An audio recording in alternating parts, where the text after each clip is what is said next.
Welcome back, everybody, to the Queen of TV channel. Before we get into our intro, let's start with our three things first. First off, please watch the video to the end and do not forget to like, comment, and subscribe. Next, there will be cursing and profanity. If that's not your cup of tea, this channel is not for you. Third, I will be giving my honest opinion on the episode and the show as a whole. Without further ado, let's get into our intro. Welcome, everyone. I'm your host, the Queen herself, and you are the Prince and the Princesses. You are either a viewer or a subscriber. Either way, welcome. Today we'll be talking about H2O Season 1, Episode 14, Surprise. The episode starts off with Cleo in bed and her mother lets her know that she is going to be late for school. Cleo marks a date off the calendar. We then see that her father, sister, and mother are whispering about things to do for Cleo. And why they're whispering about this stuff is because tomorrow is Cleo's birthday.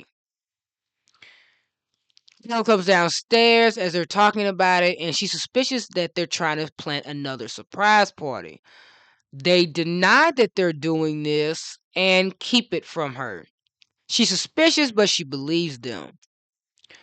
We see that Lewis is trying to get a job at the Juice Net Cafe and make quick money. He gives Wilford a high price to pay him, and Wilford declines, even going as far as Lewis saying that Emma would probably be better for the job, considering that Emma knows more about the job than Lewis does. This could be some foreshadowing that Emma eventually starts working at the Juice Net Cafe, which we see in the next episode. That she is working there. Lewis decides that there's no way in the world he's going to get a job there, so he leaves. Before he can actually fully leave the property, he is approached by Zane. Now, I skipped over this a little bit, but Zane had earlier in the episode tried to talk to Nate about helping him. Nate got the wrong type of sonar equipment. They got into an argument, and Nate decided that he wasn't going to help Zane anymore. So now he's looking to get Lewis's help, and he's promising Lewis some money. Now, since Lewis does need a lot of money, he agrees to the deal without knowing what the deal is for. Emma and Rikki meet up with Cleo, who finally shows up at the Juice Net Cafe to congratulate her on her almost birthday. Cleo does not want to talk about it and keeps writing the whole thing off, ignoring what they are talking about, and they can kind of pick up on that Cleo is apparently upset about something, but they don't know what. So, while all that's going on, Cleo's family is planning her surprise party, which consists of shit that you would give to your children. But mind you, Cleo is finna turn 16, not 6. Her mom feels like maybe Dom should get things that are for Cleo's appropriate age, but he thinks she'll like it. It's clearly obviously that Dom cannot understand that his daughter is not a little girl anymore. She's a woman, and he's dealing with the fact that she is growing up, and he's not coming to terms with that. So Lewis starts helping Zane, and Lewis finds out what he's helping Zane with. He's helping Zane find the sea monster whose tail looks exactly like a mermaid. And that mermaid was Emma. So Lewis warns Emma and Rikki, not Cleo, mind you. That'll be important soon. And they give him the heads up to go and help him. Ironically, they didn't want him helping Dr. Denham, but they want him helping Zane because they believe he can actually sabotage Zane. Before he found any information out, why they didn't think that he could also do this with Dr. Denham in episode 8, I don't know. but they believe that he can do that with Zane in episode 14. Lewis agrees and continuously helps Zane. It's Cleo's birthday. Emma and Rikki call her to say happy birthday. Emma and Rikki are shocked as Cleo could care less and hangs up on them. Cleo's still in a bad mood. When her mom shows up with pancakes and she's able to convince Cleo to eat the pancakes, and Cleo agrees as long as she can eat them in bed. Obviously, Cleo is not excited at all about her birthday. This does reveal to us that Cleo was born in the month of April. So that would make Cleo zodiac an Aries. Now, for me, I think Cleo could either be an Aries or a Leo, despite the fact that she is born in the month of April. I feel like Cleo, down to the nitty gritty, is a Leo and an Aries. She could be both, but that's nor here or there. That's just a little small incline for you guys. Now, Emma and Rikki did bring it up in the previous night when talking to Lewis about Zane, that they don't understand why Cleo isn't jumping out of her shoes about her birthday party, and Lewis said he knows why, because he's actually been to them. For some reason, Emma does not know that until the day of said party. Now, while Lewis is sabotaging Zane and they're waiting to catch something on the sonar equipment, Emma and Rikki come to Cleo's birthday party, and Emma admits that she has not been to Cleo's birthday party since she was like age 8 or 9 years old.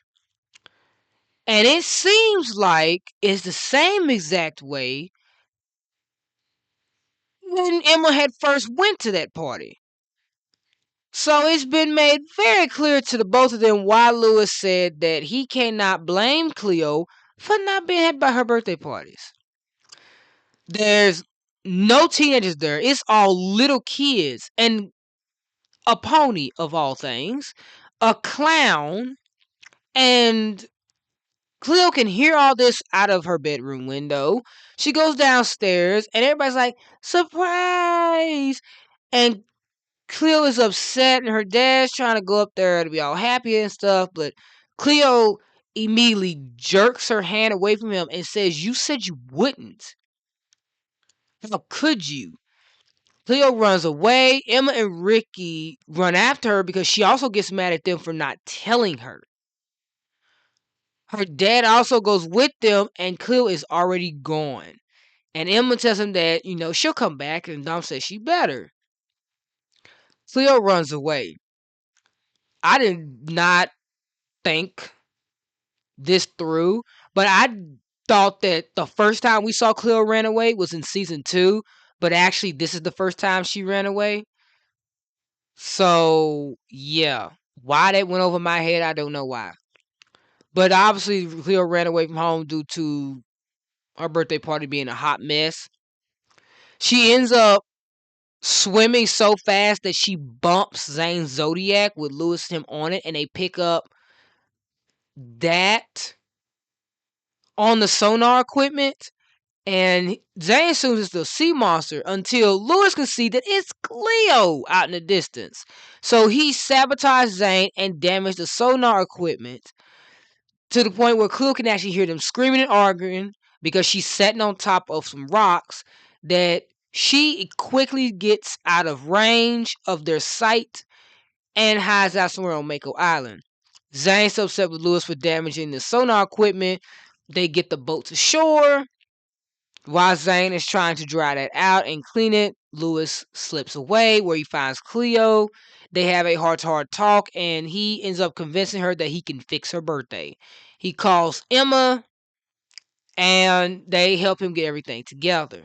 By the time that Cleo gets back home, she sees that at the Juice Net Cafe, with everybody that's Cleo's age, shows up with a surprise party. Cleo is so thankful and happy. Lewis even gives her a balloon animal because, he needed the money. She gets an honorary kiss on the cheek. The second kiss he gets in the entire series before the last one. Cleo makes it back home at nighttime. By then, all the decorations are taken down. All the kids are gone. The pony is gone. And Dom is sitting by himself. He has to accept the fact that Cleo is growing up. Before him and Cleo have their heart to heart, he did have a conversation with Rikki while they were waiting on Cleo before Lewis could set up this surprise party. Emma broke it down.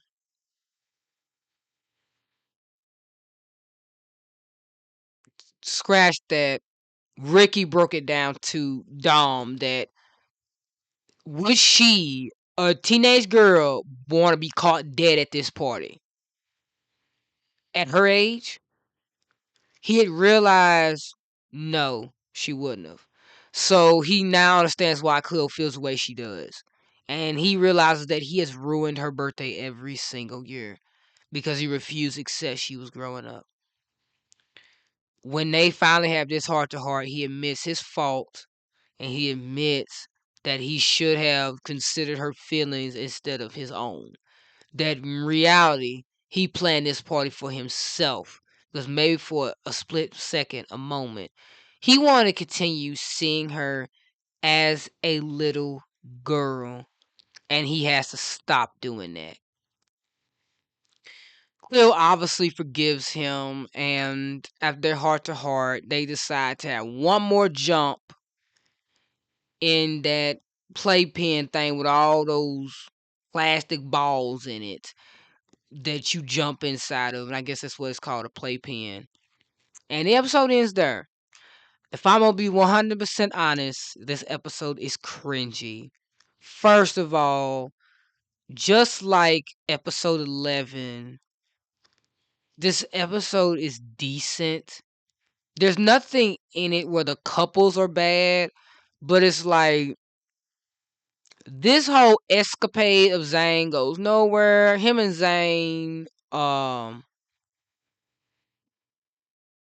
talking about Lewis and Zane, are just sitting out of the boat, not absolutely doing nothing. It is kind of funny with the whole thing of their little argument after Lewis damages the sonar. But other than that, there's not really anything going on here that makes this episode interesting. And the whole thing going on with Cleo and her dad is very cringe because the whole premise around her birthday party, like, girl, I have embarrassment for Cleo. And bear in mind you, I'm not going to be able to celebrate my birthday this year on the actual date because obviously everybody in my family, they got something to do. They have to work. And school's starting back where I'm at. So, well, it already started back today. But, I can't really celebrate it the way I want to. So, I'm really sad about it. But I am thankful that I got to see 28 years. And at least, Lewis and them do like come through for her. Especially Lewis because he's the one that planned a surprise party and he does get that kindness given back to him in season 2 when it's his birthday party when he turns 17. But other than that, like the sweet moment between Phil and Lewis, him giving her a second chance at her surprise party for a Sweet 16. And just all around that one funny part with Lewis and Zane when they fought over the sonar when Lewis had helped Cleo. And that heart to heart of realization from Dom. Other than that, those are 3 small good things about it. But it's like that whole episode is like decent and it's cringe. I really ain't got that much to talk about the character individual, but like in the sense of like fathers and mothers who have not been able to accept that their children are not babies no more. Okay, I get it. All right. That kid came from you.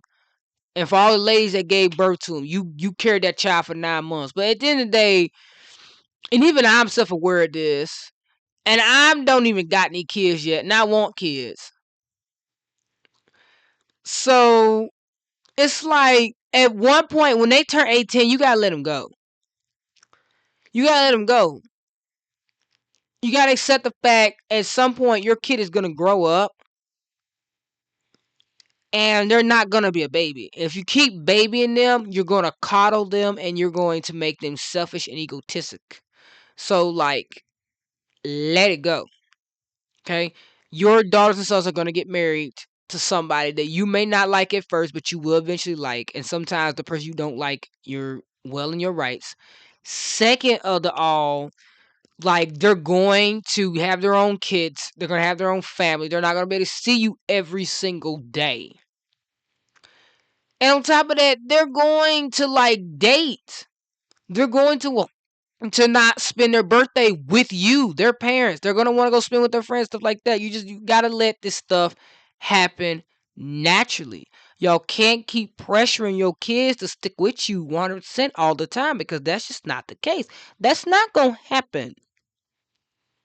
And I know that's like selfish of me to say because, yeah, I ain't got no kids. But, baby, I don't need no kids to know that this is some embarrassing ass shit. Like, you literally basically are saying you threw this party for Kim. And Kim is 11 years old, y'all. 11. She's about to be damn 12 years old. And she still wants to be at this kind of dang gone party? Like, give me a break. And the way that Kim was treating that poor damn pony, she was telling that thing to move faster, was kicking on it and stuff. Feel bad for that animal. That animal had his head down, it looked sad. Like, it's just terrible. The clown was just awful. I don't want to pay you for your services. You just awful. Them kids, like, were just rowdy all over the place. Like, them kids was younger than Kim. I think those kids were like basically like between the ages of 5 and 9 years old. Them lady, there was nobody in her age range. That shit gave me embarrassing cringe vibes. And his wife tried to tell him and he didn't listen. And then it took Rikki. It took Rikki of all people to sit him down and like say to him, do I look like I would be caught dead at this kid's party? This is a children's party. Are you not embarrassed? You have embarrassed and humiliated her daughter. Your own daughter. You have humiliated her for 16 years with this same party. I understand he's a father and it's hard for him to see her grow up. But at the end of the day, something has got to give. My man, it is over. You are not going to be number one. You're going to be her father. You're not daddy no more. You've got to let this go. I wish you let it go before you had a conversation with Rikki, but at least you realized you had to let it go. At least they got that one little moment in the playpen. But other than that, I don't have anything to say. This shit was cringe. I could say that as many times as I want to because that's what it was. But without further ado, you guys have a blessed day. You have a wonderful day. And to all the parents that feel like I'm ranting on y'all and judging y'all for treating your kids like this, look, the Bible says, thou shalt not cast judgment. I'm not casting judgment on how you parent your kids unless you're parenting them into being spoiled. And among other things that I probably won't agree with, I'm just saying you were once your children's age. Would you want to be called dead being treated like this? No. So why would you treat your kids like that? But anyway, if no one's told y'all that's today, I'm telling y'all, I love you. I'll see you in the next one. But you already know. This ain't the last time we finna see each other. But until then, I'll see you guys again. Bye, guys.